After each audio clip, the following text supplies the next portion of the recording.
छिंदवाड़ा की घोषणा नकुल करेंगे। छिंदवाड़ा की टिकटों की घोषणा सबसे पहले छिंदवाड़ा में होगी, तब दिल्ली से होगी। क्या कमलनाथ एआईसीसी से भी ऊपर हैं? ये बात हम ऐसे ही हवा में नहीं कह रहे, बल्कि किसी आधार पर ही कर रहे हैं। दरअसल कमलनाथ ने एक बयान देते हुए कहा कि छिंदवाड़ा जिले की सूची पहले छिंदवाड़ा में जारी होगी, उसके बाद दिल्ली से। और यही बयान सुनकर कई सवाल खड़े होने लगे।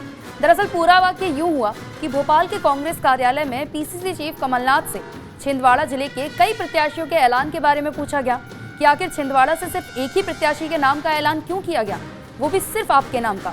बाकी के 5 प्रत्याशियों के नाम का ऐलान आखिर कब होगा? इसके जवाब में कमलनाथ ने कहा कि बाकी के प्रत्याशियों के नाम का ऐलान छिंदवाड़ा में नकुलनाथ करेंगे। पहले छिंदवाड़ा में ऐलान होगा, उसके बाद ही दिल्ली से ऐलान होगा। ये कांग्रेस के इतिहास में संभवतः पहली बार होगा जब एआईसीसी से पहले कहीं और से प्रत्याशियों के नाम का ऐलान होगा।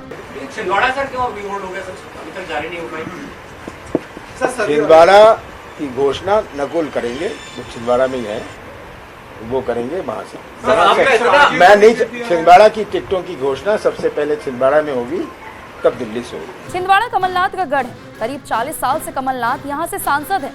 ऐसे में वो छिंदवाड़ा को लेकर एक अलग सोच हमेशा से ही रखते हैं। मध्य प्रदेश में 2019 के लोकसभा चुनाव में मध्य प्रदेश की 29 में से 28 सीट बीजेपी को मिली थी।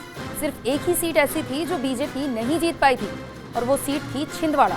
कमलनाथ के बेटे नकुलनाथ यहाँ से कांग्रेस के एकमात्र सांसद हैं, लिहाजा अब छिंदवाड़ा की जिम्मेदारी नकुलनाथ के कंधों पर भी है।